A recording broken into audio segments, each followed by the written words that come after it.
This is fine. Okay, so thanks everybody for, and particularly thanks for inviting me to speak about this subject. I do feel rather censored, having had a weekly programme on the BCFM, Bristol Community Radio, which was pulled just at the time this all started getting interesting, just over a year ago, by the station manager Patrick Hart, who's also a very good friend of the Bristol Mayor Marvin Rees, who for a very long time they've been friends, and we've been very critical of him and in the beginning stages of the COVID, of some of the things that we, for example, we reported back in 2020 in the beginning of February that the virus had been analysed in New Delhi just after the Chinese published the genome, and they discovered that there were inserts into the virus of SARS and AIDS. Now, I'm not saying that these researchers are right, but these are virologists in New Delhi, in India, that have decided that this looked like it was a man-made virus, and that's at the beginning of February 2020. So we're not allowed to report this stuff. I'm not allowed to report it anymore, but we do a radio programme every Friday online. It's not too difficult to remember the internet address. It's thisweek.org.uk, and we've been doing that online ever since I was booted off by a mate of Marvin Rees off the airwaves here in Bristol. We were on 93.2 for 12 years doing a weekly review of politics in the city and around the world. So, I mean, I worked in the BBC in the late 80s and early 90s and learned how to do what I thought was real journalism, and I found, as I was working there in that era, that you could see the best people being taken out, the best producers being removed, and nepotism coming in. So friends of friends of friends getting jobs who had no experience in journalism. But that was what was happening to the BBC in the late 80s, well, particularly in the early 90s under John Burt, who was the Director General. And one of the stories was, well, I'll just tell you a little story about doing the first Gulf War. Working on a phone-in programme down in Southampton. We had a lot of people who were in the military and had gone over to the Gulf War, people who had relatives still at home. And we started this phone-in one morning, a very popular phone-in, and it was all to do with, you know, what do you think about what's going on? Your friends, your relatives are off fighting out in Iraq or Kuwait, you know. And I was amazed to see that nobody was phoning in. And I thought to myself, being a bit of a conspiracy theorist, I thought, well, have they blocked the phone lines or something? But no, the producer turned to me, and she was a lovely woman. She said, well, we haven't told them what to think yet. And so she quickly typed out a whole load of things that might be going through people's minds. I rushed it through into the studio to the presenter, and she started reading this out just as the first record finished. And you could see the lights all start lighting up. So people need a little bit of confidence to get on the radio, to phone in and say what they think. And sometimes they do need to be kind of smart. But anyway, that is the attitude, I think, now in the modern mass media, is that they tell us what to think. They don't reflect what's going on in society anymore. They're using it as an attempt to control what people think and what they're allowed and what are not allowed to know. So that was. I also did some organising mass trespasses in the 1990s after I left the BBC. I was working in Salisbury and we were looking into child sexual abuse. I didn't realise at the time, of course, this was where Edward Heath was living. And there were 2 children's homes there. We had parents coming to us as reporters saying that there's sexual abuse going on in Salisbury. The main home was run by the deputy chair of the local Conservative Party on Salisbury District Council. One of those homes was run by one of the top politicians in the town. So anyway, about 3 or 4 weeks after that, my boss came to me and said, oh, sorry, we've not got enough money to employ you anymore. But anyway, I've been doing the journalism and the activism ever since. And my latest little thing is my first book. It was out about 3 or 4 weeks ago. It's called The Traitors of Arnhem, and it's to do with the deals done at the end of the Second World War between the Nazis and the Allies. And I found this absolutely fascinating, that right into 1943, 2 years even before the end of the war, all the plans were being made for the end of the war and the beginning of the Cold War, with people like Churchill planning to use Nazi technology to attack Moscow. So this was going, General Patton died. He was talking about this in public and then he died. So that book is really looking at the Bilderberg conferences and how they came out of this treachery by the West, by the Allies, but mainly the British at the end of the Second World War. I've got some copies of those if people want to have a chat. Please, if you've got questions about anything I'm saying, I'll be hanging around, so please do come and have a chat afterwards. So that was originally published in I call it the Halloween lockdown. You know, last year we had that horrible event with Boris turning up on a Saturday with the moon, the full moon rising up behind him. I couldn't believe it really, on Halloween, saying, sorry everybody, we're going to have another lockdown. Whether we really needed it or not, I mean, I don't think we did personally. But anyway, I was told not to talk about conspiracies by the people who asked me to come here, so I better not mention anything about Robin Cook, Princess Diana, David Kelly, or the merchant Illuminati venturers that we have owning this city. So I won't talk about that. But I will, and I certainly won't mention the fact that our Mayor Marvin Rees went to the University of Skull and Bones, the Brotherhood of Death at Yale in the United States. Anyone that knows anything about the Skull and Bones, I'm sure there's one or two of you out there, will know that that's where they're based with their satanic temple, if I'm allowed to say. But anyway, on the actual COVID, this is all about trust, as far as I can see it. People, when they see journalism and they meet journalists and they watch journalists, you've got to be able to trust people. Every time I look at the television, my first thought is, I don't trust this one. Are they going to have somebody on we can trust? And the trust is just gone, I think. You know, you flick around 10 different channels to try and find someone you can trust. Personally, I usually end up on RT, or maybe Al Jazeera, but certainly not our networks here, very little. I mean, ITV News does some good stuff from time to time. But this is because, and it's not the fault of the journalists, because there's many of us who are working on the inside and trying to keep our jobs and doing what we can, because we know, many journalists know, that if they say the wrong thing, it's groupthink, isn't it? George Orwell and groupthink. And if you say the wrong thing, something's going to be found and you're going to actually have to end this contract, blah, blah, blah, you'll be hoofed out. Because it's the real tyrants and the traitors are not the journalists, actually. They're the managers and the media owners that you never see. The people that own the printing presses, the people that own the transmitters. And our union, the National Union of Journalists, has been campaigning for decades for journalists' rights. The right to have a conscience, but at the end of the day, it's very difficult to stop someone being sacked. Yeah, so that's what's happened in this country, certainly since the 1990s. I think most of the good journalists have literally been hoofed out of their jobs. And a whole bunch of kids have done media studies O-level are now giving us the news every night. So it's a pretty poor state of affairs. But they're now being used to sell us the jab. Why is a news bulletin being used to sell us the jab? They have people on there saying, oh, I've just had my vaccine, I feel fantastic, I just feel really good now. Now, hang on, this is an advert, it's not the news, yeah? So what we're seeing is, I think, is a very, very biased, they're using these bulletins to sell a product. And all of this, I think, is ultimately about, the vaccine firms and getting those vaccines out there. So the television has become like a weird psycho in the corner that you don't want to sort of turn it on, oh God, what's it do? And maybe they should stick them in a little cage, So, I find that they are like, it's like having a psychopath talking to you, going on and on about something which you know isn't true if you actually bother to look into it. So you're there saying defund the BBC, right, with a T-shirt.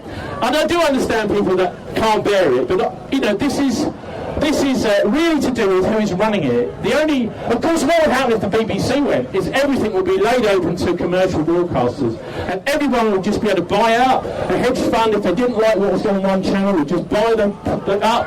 And you've seen in South America, for example, places like Colombia, where the entire media is privately owned. And so the BBC is an important thing still. Even though most of the time, particularly network BBC from London, you know, I don't believe most of what they say, but the regional BBC are still doing some excellent reporting, although I prefer ITV around here personally. But anyhow, so there's something else I'd like to share with you, which is about a group called Bristol Media. Now, if you go online, you'll find Bristol Media out there, and they are a wonderful little group. Anyone who's involved in any part of the media can join it. But I went along to one of these events years ago, and all it is really is they see the media as a way to sell things. So they don't have any sort of events for journalists. So all that is all the media is. And this is the mindset of the people with the money in this city and elsewhere. It's just to use the media to sell their stuff. And so what we're getting is we're getting the journalism and the TV and the newspapers slowly migrating towards something called a billboard, effectively. And they're using, you know, they don't want, they know that advertisers might pull stuff if, you know, if we say the wrong thing.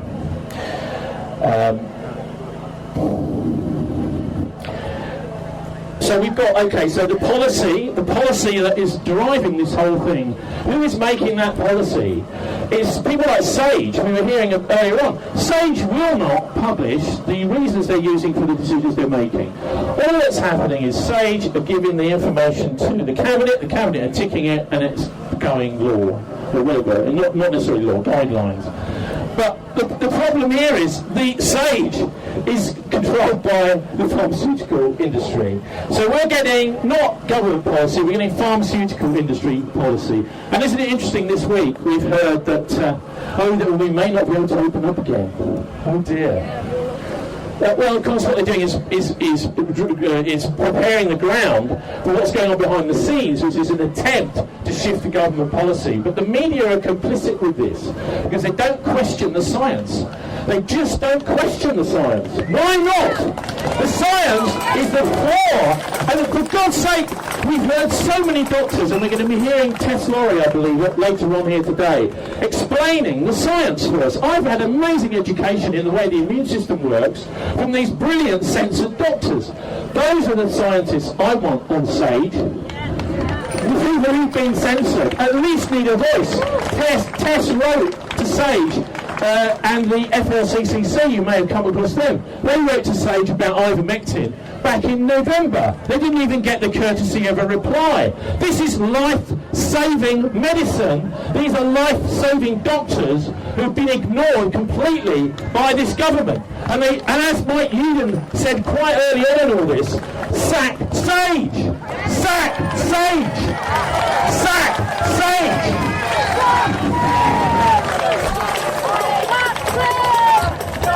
Sorry, thank you. Yes, sack them. I mean, I see this whole thing with variants at the moment is being presented to the public rather like a kind of sports program.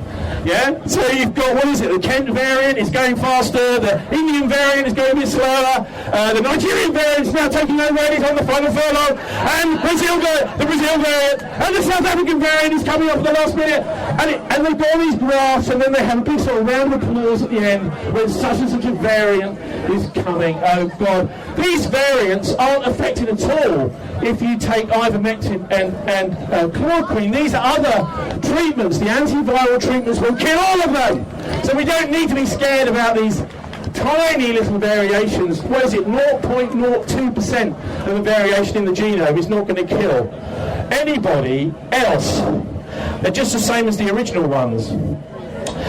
There's another demo going on today that people may know about Palestine in Castle Park, which is also a really important issue I'd just like to say something about very briefly. What can you say about it?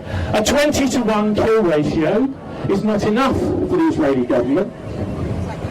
There are 20 Palestinians who have so far been dying for every one Israeli, but they want more Palestinians to die. 20-to-1 kill ratio is not enough for the Israeli government. This is dangerous stuff. The idea that these people are following the Old Testament, the Israeli government, is rubbish. They're nihilists. They will do anything, absolutely anything. They'll say anything in order to get their way, to get domination. And actually, what they're really after is a war in the Middle East between them and the Iranians, and they're betting their bottom dollar that the Americans will run over and save them. So that seems to me to be what their attitude is, and I feel really so sorry for the way the Palestinian civilians have been being bombarded from the air, etc. It's just absolutely appalling. Also, the G7's been going on the last few days. What is the G7? Now, how many times on the media have you heard people saying the G7 is an invite-only world government wannabe club? Because that's what it is. You're not allowed to go unless you're invited, yeah? So it's not the idea of it's collegiate and everyone's there. And they all want a world government. That's what they're after. And they're wannabes, and they're never going to get it, because the Chinese and the Russians are never going to play ball. So this is a pathetic little organisation that thinks that it's very important, it's making big decisions, and it's not making decisions for me or you. It's making decisions for the hedge funds and the banksters. And that's why I find the whole way that the G7's reported absolutely diabolical, and it needs to be, sort of protested against. Anyway, yeah, it's fascistic, isn't it? Isn't it, you think? It's fascistic. It's the big corporations running the show. So the media, just generally the media, right? I feel like we've got sarin gas in the nerve stream, right? Because the media is actually the nervous system of humanity. And they're injecting this gas in, this nerve gas, into the system. And that's why I think we should be turning off our televisions, maybe even throwing them out the window, because we're getting so much on social media, and basically us chatting with each other, although of course there's a massive problem with the ownership of those networks, the Bilderberger companies that control Twitter and Facebook, the rest of them, Google, that control this social media. They're using it to spy on us. So what's happened is we've all been kicked off mass media, the truth has gone. So as we try and get the truth through social media, we can do that, but everyone is being watched as it happens. So this is very much like the surveillance that happened in Nazi Germany. The surveillance that they used in order to identify who the Jews were, etc., went through these IBM Hollywood machines. So we're being put under surveillance, so at some time in the future, if a really despotic government, not this one of course, comes along, that they can single us out and round us up. So that's their game, at least that's the way I see it. And we've got these transhumanists. Who here has heard of the transhumanists? Yes, well, if you haven't, look them up. They're the modern Nazis, folks. They're the modern fascists, the super fascists. They have decided that they are gods. Remember, Hitler was the kind of man god, wasn't he? Back in the 1930s and 40s. They are gods, and they are going to change humanity, and they're going to change the human genome to make themselves immortal. And if you pay them enough money, they will make your children immortal through genetic engineering. Now these are the freaks that we really need to be calling out, I think. So what do we do? What does Bristol do about what is going on? I'd just like to propose that we have a political party in this city that will take on some people. And we've just had a local election which was a farce. None of the political parties, apart from one of the mayor candidates, was really taking any of these people on. None of the main parties want to challenge the agenda. None wanted to challenge the lockdowns last year. So you and I, we need to form some sort of political force to stand in by-elections and in the local elections, don't we? You and I need to do that. We need a refresh of this corrupt political system just here, next to us. And so if anyone would like to do that, or stand as a candidate or something, I mean, I think we could have some basic ideas, like, for example, number one, abolish the merchant venturers. If anyone knows who the merchant venturers are, they own this city. They were responsible for the slave trade. They were responsible for the so-called discovery of North America back with John Cabot. And they own the city. When Thatcher privatised all the utilities, the water and the electricity, etc., who bought it up? They're merchant venturers. They're on the boards of all these privatised companies. And every time you turn the tap on, every time you turn the light on, you're giving a few bob to the guys up in Clifton, the merchant venturer who've got to go. We as journalists cannot scrutinise them because it's a royal charter. And that means, guess what? It means that only the Privy Council is allowed to see their books. Only the Privy Council, that's Jacob Rees-Mogg between you and me, is allowed to see where their finances and where their shares are. So that would be my little, I call it United Bristol, in a sort of tribute to Putin and United Russia. So United Bristol will first of all want to get rid of the merchant venturers. That's project number one. Project number two, we want our own radio station, please, where everybody and anyone can just come in and say what they want, and it's not all censored government nonsense. And thirdly, we can adopt the programme of those lovely people, or I love them anyway, I'm not sure not everyone does, those lovely people across the channel.